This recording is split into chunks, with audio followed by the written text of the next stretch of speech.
So, what is a five chord and why have you been hearing so much about it? Why is it so important? It's actually not that obvious. It's not a five note chord. It's not the fifth chord in a song, and it is definitely not a chord that you buy at a discount on Fiverr. So today I'm going to explain to you exactly what a five chord is, how you can identify one, and why you hear so much about them. So a five chord, simply stated, is a chord built off of the fifth note in whatever key you're in. So everyone's favorite example, the key of C, because it's all natural notes, all white keys on the piano, gives us this major scale. C, D, E, F, G, A, B, and C. Now we could assign each of those notes in that scale as a number.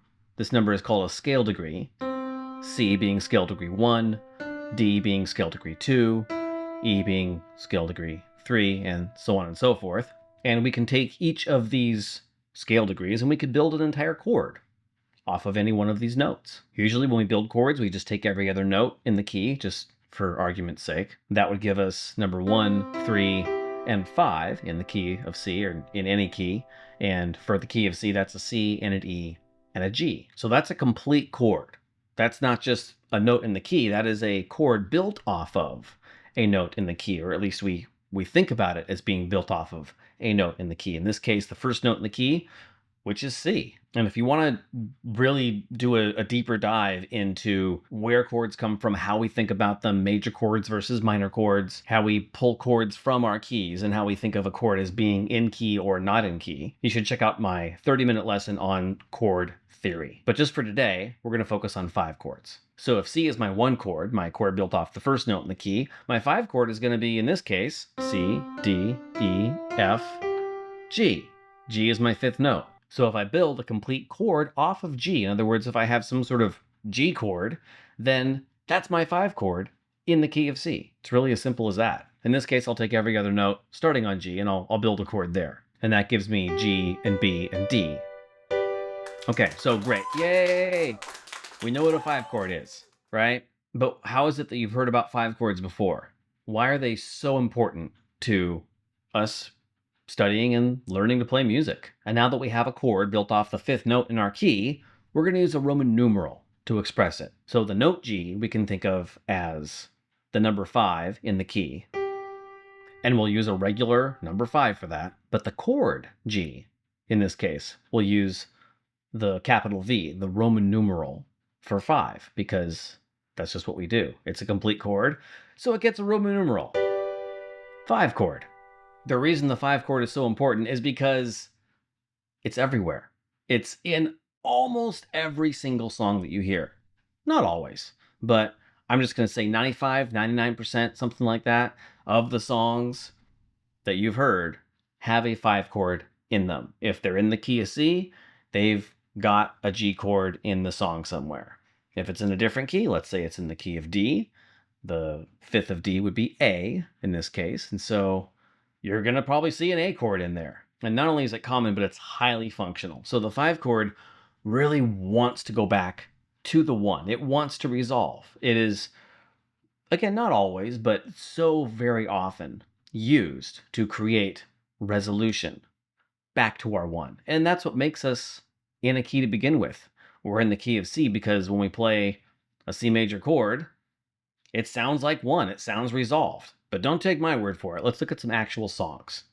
Let's find some examples of our 5 chord. So here we have the song Brown Eyed Girl. And by the way, the songs that I'm going to be putting up here today, these are bass charts that I wrote for myself for a band that I play in. And if you play bass and you want to get a lot of free bass tabs, I've got a lot of stuff available on my free downloads page for bass players, and you can use that link below. And if you want to know more about chords, I've got a learning center on my website where you can get free downloads there as well. Both of those links are below in the description. But back to Brown Eyed Girl, I'm going to say that we're in the key of G, because to me, this song sounds like it resolves to G. So let's bring the keyboard up here and see what that looks like. In the key of G, G is my first note, then I have A and B and C and D. So D is my 5 chord, and lo and behold, here we are. We have D right over here, and I can mark that.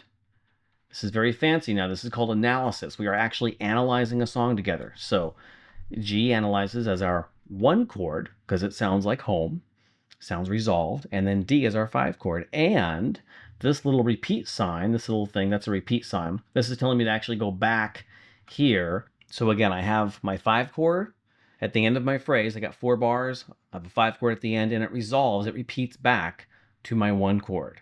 We call this 5 to 1. In fact, it's so important, it gets its own little arrow. This is the symbol that we're going to use to show 5 to 1 resolution.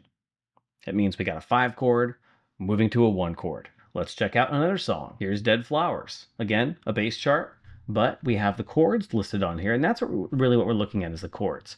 I'm going to say this one is in the key of D because it sounds like it resolves to D. On the keyboard, we can see D is 1, E is 2, F sharp is 3, G is 4, and A is 5 in this case. So I've identified D as my 1. It sounds like D is where 1 is. That's where resolve. And then here I have A as my 5. Now the 5 does not go to 1 in this case. It doesn't have to go to 1. Of course it doesn't have to. It can do whatever it wants to do. But it is used in the key because it sounds fantastic. Let's take a look at one more song. So here we have Nobody Knows You When You're Down and Out. This is a great song. I'm going to say this is in the key of C. C sounds like it's my first chord. It sounds like my chord of resolution. And so we'll just call this in the key of C. We got a whole bunch of chords here. We got E7, A, A7, D minor, G7, right? We got just a whole bunch of chords. So if you remember, we saw on the keyboard that C is, if you're in the key of C, G is the 5. 1, 2, 3, 4, and 5. And so here, this G7 chord and this G7 chord, those are 5 chords. I don't care that it has a 7 on it. In fact, that really strengthens it. When you see a 5 chord, it will often have a 7 on it. That makes it what we call a dominant 7 chord, which means it's going to add a flat 7 onto the existing chord. We don't have to worry too much about that. We just need to know that we're going to call this a 7 or a dominant 7, and that dominant 7 chord, especially in the 5th position, when it's a 5 chord and it's got that 7, oh boy, that really wants to go to 1, really wants to go to C.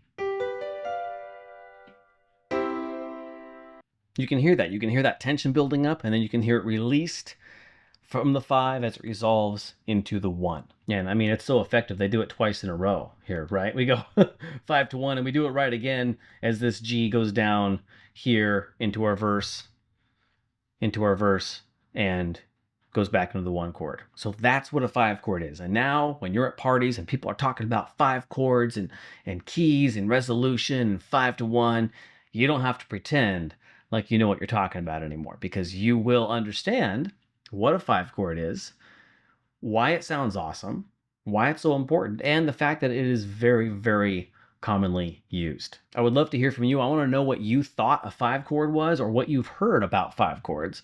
Tell me in the comments, because I get a lot of interesting answers to that question. So I would love to hear from you. What did you think a 5 chord was before you watched this video? If you want to see more videos like this, if you're a student of music theory or becoming a student of music theory, or if you want to learn to play your instrument better, subscribe to this channel, because that will tell YouTube to suggest more videos to you like this one. I also encourage you to check out my brand new YouTube membership program. It's very exciting. I've got some new stuff available just for members, including members-only videos, early access to my regular videos, and you can go in there and you can ask me a question, and I will answer your question in a video just for you. And if you really want to do a deep dive with me personally into music theory, then you can book some free time with me on my website, and we'll talk about what it is you need to learn and why. And I will help you build a plan to make that happen. I hope this has been helpful, and you should check out some of the videos that are on the screen right now, because they're also going to help you too. And I'll see you next time. E is. G is 4. That's embarrassing.